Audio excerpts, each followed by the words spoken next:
Olá, meus queridos, sejam muito bem-vindos à nossa ministração semanal. Mais uma oportunidade que Deus nos concede de estarmos juntos para que para que nós possamos alcançar dele as respostas, as direções para a nossa vida. Confie em Deus, querido, coloque seu coração nele e você vai perceber que os seus caminhos serão abertos de maneira sobrenatural e você vai perceber que os milagres farão parte do seu dia a dia e você vai perceber o Senhor te abraçando nos momentos de dificuldade, te dando suporte, ou seja, uma vida completa, plena, como está escrito lá em João capítulo 10, versículo 10, onde o Senhor Jesus diz que ele veio para nos dar vida plena, completa, plenitude.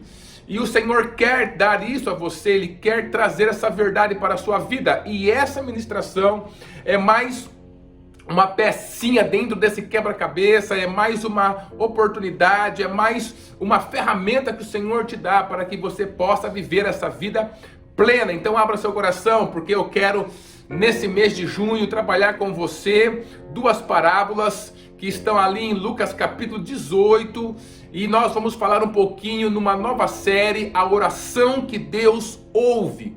E essa oração que Deus ouve, que vai fazer a diferença em sua vida, vai te levar a ter experiências com Deus, vai te levar a ser perseverante diante das crises que a vida traz para nós, vai fazer você realmente se colocar na posição de alguém que tem um compromisso verdadeiro com Deus e que tem as suas orações respondidas. Quanto das pessoas que mesmo estando dentro de uma igreja hoje tem esse sentimento de que as suas orações não são respondidas, queridos, e isso nada tem a ver com o nosso Deus, porque Ele é uma pessoa, porque Ele nos ama e quer responder as nossas orações, mas para isso nós temos um caminho para que essas orações sejam respondidas diante de Deus, e nós podemos sim aprender, querido, aprender com Ele, aprender com a sua palavra e ter a nossa fé fortalecida para que as nossas orações sejam respondidas, a gente possa colher o fruto de nós nos posicionarmos com verdade diante do Senhor. E para trabalhar então essa oração que Deus ouve, eu quero falar um pouquinho com você sobre então duas parábolas. Está lá em Lucas capítulo 18, do versículo 1 em diante, e a gente vai encontrar, queridos, então essas parábolas. A primeira parábola é sobre o juiz injusto ou o juiz iníquo e a viúva, que ia ali sempre pedir para que esse juiz fizesse justiça contra o seu adversário. E na sequência, a outra parábola, ela fala sobre a oração de um fariseu e a oração de um publicano. Então o Senhor, ele compara essas duas orações e ele mostra qual oração chegou a Deus. Na primeira parábola, claramente a conclusão, o que o Senhor queria trazer para nós, ensinar para nós, é a oração perseverante, a oração que não desiste. Ele usa até uma proposta, né? Ele fala até sobre a oração que importuna, como aquela mulher, aquela viúva importunava aquele juiz injusto. Então, queridos, ele fala sobre essa verdade e ele fala também na segunda parábola sobre a oração de um coração humilde, e é sobre essa proposta que eu quero construir com você alguns entendimentos muito práticos, muito verdadeiros, de como nós podemos fazer uma oração que Deus ouve e que consequentemente tem um retorno especial, que tem a resposta vindo para a nossa vida, e viver em meio a essa oração que Deus ouve e a resposta que vem fortalece a nossa vida, faz a gente viver em um outro patamar de relacionamento com Deus, querido, faz a gente ter algo especial para acrescentar à vida das pessoas que estão ao nosso lado. Então eu quero iniciar com você lendo e apresentando esses nossos dois primeiros personagens, que é o juiz injusto e essa viúva que está lá pedindo para que ele faça justiça. Está lá então em Lucas capítulo 18, do versículo 1 ao versículo 4. Ali está escrito: E contou-lhes também uma parábola sobre o dever de orar sempre e nunca desfalecer, dizendo: Havia numa cidade um certo juiz que nem a Deus temia, nem respeitava o homem. Havia também naquela mesma cidade uma certa viúva que ia ter com ele, dizendo: faze-me justiça contra o meu adversário. Até o versículo 3, na verdade, Lucas 18, do 1 ao 13, eu acabei de ler. E para nós começarmos conversando sobre essa parábola e sobre justamente essa oração que o Senhor nosso Deus, Ele ouve de maneira poderosa, que chega até nós. E a primeira pessoa com quem nós podemos aprender nessa parábola, por incrível que pareça, é esse juiz iníquo. Esse juiz iníquo, ele está lá e ele realmente é mau, né? Ele é uma parábola que o Senhor Jesus está contando, são personagens que ele inventou, mas dentro dessa parábola, esse homem, ele é justamente uma pessoa muito má, queridos, que ele realmente só vê o seu lado, ele só quer as coisas para si. Então o Senhor Jesus deixa claro que ele é iníquo, que ele é injusto, que ele é uma pessoa má. Mas tem algo que ele nos ensina dentro desse personagem do juiz iníquo, que serve justamente para que a gente possa fazer a oração que é ouvida por Deus. Porque o Senhor Jesus, ele não ensina apenas a centralidade, né? Ele não faz toda uma parábola para ensinar uma coisa só. Com cada personagem, com cada situação de cada parábola que ele nos apresenta, ele nos constrói toda uma forma de nós sermos atendidos, uma forma de nós chegarmos àquela conclusão que ele está tentando demonstrar para nós. O que é mais claro é que essa viúva fez, ela é símbolo, né, desta oração perseverante, que não desiste, que continua diante de Deus. Mas como construir essa oração? Como construir essa fé que não desiste, né? Então ele nos ensina, justamente com cada personagem, com cada situação dessa parábola. E uma delas é do juiz iníquo. Perceba que esse juiz, quando ele vai falar, né, quando ele vai se colocar dentro da parábola, o Senhor Jesus fala que ele diz que ele não teme a Deus. Então o Senhor Jesus traz esse personagem, é um juiz que não temia a Deus e nem respeitava os homens. Por pior que esse homem fosse, dentro da parábola que Jesus estava contando, ele tinha um conhecimento que nós precisamos ter quando nós estamos fazendo as nossas orações, que é justamente, querido, a dimensão espiritual, onde nós estamos, onde nós existimos, de onde nós viemos, aonde nós estamos e para onde nós estamos indo, e a dimensão física. Ele fala assim, que esse homem não temia a Deus, então ele estabelece um relacionamento entre esse homem que era mau e Deus. Ou seja, mesmo sendo mau, esse homem ele tinha consciência de que ele não era apenas esse amontoado de carne, queridos, de músculos, de tendões, de ossos, que ele não respondia a apenas esse mundo físico, material, transitório.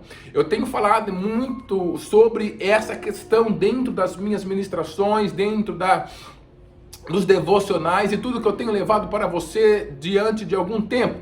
Porque eu tenho essa visão de que as pessoas do nosso tempo, elas perderam a dimensão espiritual. Até se fala sobre a dimensão espiritual, mas de um Deus que está longe, de uma dimensão que está longe. O foco normalmente das pessoas está nesse mundo físico transitório, nesse mundo que é passageiro, querido, esse mundo que é exclusivamente material. E faz-se um recorte da parte maior que nós somos, que é o ser espiritual. Você é um ser espiritual que tem um corpo para essa dimensão física, mas essencialmente você é um ser espiritual criado em Deus, que é justamente, querido, amado por Ele, que é um ato irrevogável do amor de Deus, que está nessa terra, está diante dele, e está diante do mundo eterno, e está indo para a eternidade. Esse tempo que nós estamos dentro desse mundo físico, ele não é o todo, ele não é o todo, mas também eu não preciso esperar que a minha vida acabe nesse mundo, para então eu viver uma outra vida que é espiritual. Não, elas estão acontecendo simultaneamente.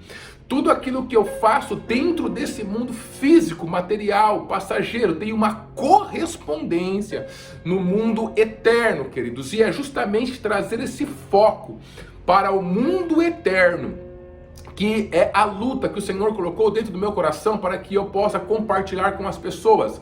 Não é viver de filosofias, não é viver simplesmente de religiosidade, não é simplesmente falar sobre isso, mas é viver com esse foco, né, diante daquele que nós nos apresentaremos um dia, diante da verdade de que nós somos seres eternos, queridos. Somente a mudança desse foco já vai trazer para a nossa vida algo especial demais. A oração sempre foi um problema para as pessoas. Você percebe que as pessoas passam pela semana, passam pelo mês e não conseguem ter uma rotina realmente de oração. Quando as pessoas se propõem a orar, né? Então começa aquele monte de pensamentos correr pela sua mente e aquele tempo ele parece ser mais um peso do que realmente algo especial, um presente de Deus para nós. Por que isso acontece, querido? Porque a grande esmagadora maioria das pessoas encara a oração apenas com foco no mundo físico, material, querido, transitório. Então é com essa mente física, com essa mente carnal que eu estou tentando orar. Isso não funciona, porque a oração essencialmente é uma ferramenta de Deus para nós, onde nós nos relacionamos com Ele no mundo eterno a partir do nosso ser espiritual. A oração diz respeito a quem nós somos eternamente e não quem nós somos nessa terra. Por isso que orar, queridos, é infligir, né, ao corpo, infligir à carne um peso.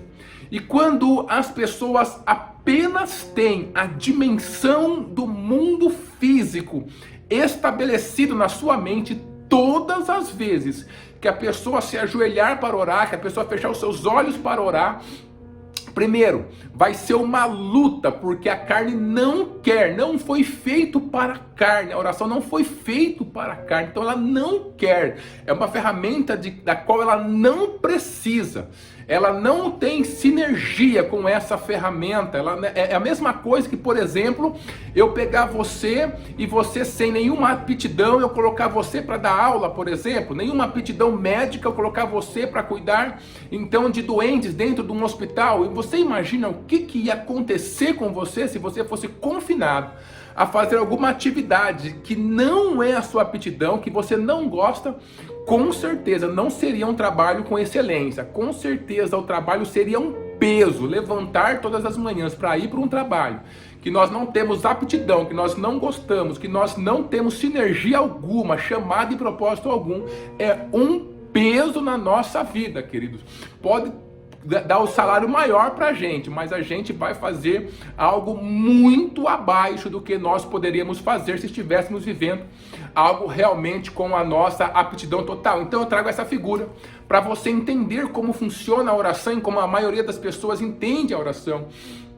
Ela se torna um peso. Você pode ver que as reuniões de oração são reuniões com pouquíssimas pessoas, porque é um peso para a carne. Mas por que é um peso? Porque as pessoas estão com foco exclusivamente no mundo físico, material, passageiro e transitório. Eu tenho falado isso. Enquanto nós não mudarmos o nosso foco, enquanto eu não empreender as minhas decisões, as minhas ações, o meu dia a dia, tendo e trazendo a minha consciência de que quem está tomando aquela decisão, quem está empreendendo aquela ação, é um ser espiritual, eu nunca vou despertar esse lado profundo, verdadeiro, esse lado muito maior que nós temos estabelecido em nossa vida, que é maior do que a nossa existência física.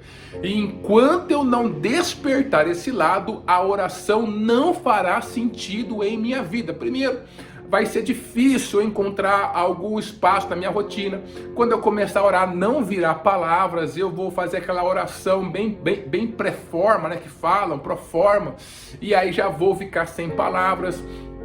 A hora que eu parar por a minha mente vai embora, eu vou começar a visitar todas as coisas, os meus afazeres, as coisas que eu tenho que fazer e dizer.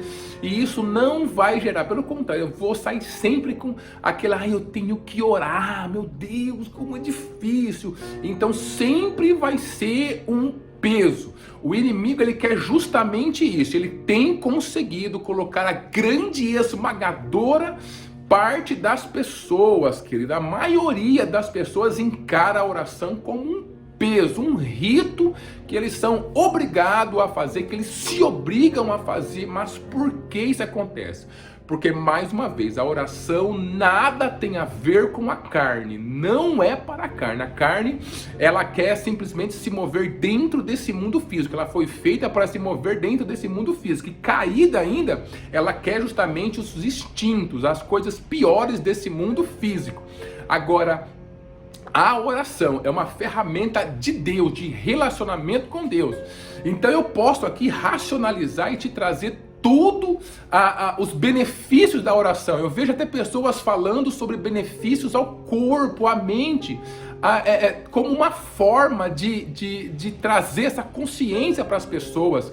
Mas isso nada tem a ver com oração, querido. Nada tem a ver com oração, porque a oração não foi feita para sua mente ficar bem, seu corpo ficar bem, suas emoções ficarem bem. Ela foi feita por Deus, desenvolvida por Deus para a conexão com Ele, um relacionamento especial com Ele. Agora, quem não quer um relacionamento com Deus vivo, com Deus poderoso que nós temos, que nos ama acima de tantas coisas, todas as coisas, né, que entregou seu próprio Filho por nós? Todos nós queremos, mas nós não queremos a oração. Que coisa, tem alguma coisa errada aí. E uma das coisas que tem errado, que é justamente essa dimensão espiritual que foi extirpada, que foi tirada do nosso dia a dia, da nossa vida. Não é uma questão de ir à igreja, de ser religioso, de estar dentro de algum sistema ou tradição religiosa. Isso é uma outra coisa. A questão é despertar, é abrir os olhos, é tirar o foco exclusivamente desse mundo e colocar o seu foco no mundo espiritual. Não é fácil, é aos poucos, mas é ir forçando a minha consciência de que, olha, quem está tomando essa decisão, quem está empreendendo essa ação é um ser espiritual. Eu sou um ser espiritual. E quando você vai trazendo isso aos poucos, as necessidades desse ser espiritual vão se apresentar a você, e uma das necessidades desse ser espiritual é a oração. Então ele vai para a oração como alguém vai para um almoço com fome, alguém vai fazer alguma coisa com vontade. Por quê? Porque é uma necessidade. Então não tem como você ficar com foco no mundo físico, nos seus problemas, nas coisas desse mundo, apenas esquecendo, ignorando que você é um ser espiritual que está se apresentando diante de Deus todos os dias e todos os momentos da sua vida, e você ainda querer orar. Sua oração não vai ser uma oração que Deus ouve, não vai ser uma oração que vai trazer prazer para você, que vai alimentar sua alma imortal, que vai alimentar o seu espírito, que vai trazer realmente algo especial de Deus para você. Ela vai ser um peso que você vai ter que fazer.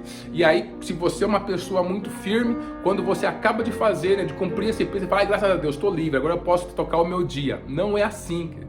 Enquanto nós não tivermos prazer em estar na presença do Senhor em oração, é porque o nosso foco está nesse mundo. E esse juiz injusto, ele nos ensina isso. Por quê? Porque esse personagem, ainda que ele é mau, ele olha para o mundo eterno e ele sabe que tem um Deus, ele sabe que se apresenta diante de um Deus, que as suas decisões e ações serão julgadas na eternidade. Ele fala assim, eu não temo a Deus. Ou seja, ele sabe que Deus está lá, que a dimensão do eterno está lá. Enquanto essa dimensão não for despertar em nossa vida, a nossa oração vai ser realmente pequena, vai ser falha, vai ser um peso.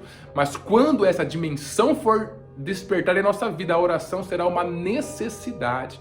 Vai ser como você estiver indo realmente fazer algo especial. E aí que palavras vão brotar, o Espírito Santo vai trabalhar em sua vida e você vai ter uma experiência em oração talvez que você nunca teve. Então comece. como essa oração que Deus ouve, a nossa série desse mês, trazendo o foco espiritual. Você é um ser espiritual, traga o seu foco para essa área. Lembre-se, todas as suas decisões, por menor que sejam, um ser espiritual que está tomando. Todas as ações que você está empreendendo no seu dia a dia e rotina, é um ser espiritual. E esse ser espiritual está diante de Deus. Deus abençoe a sua vida e abençoe a sua família.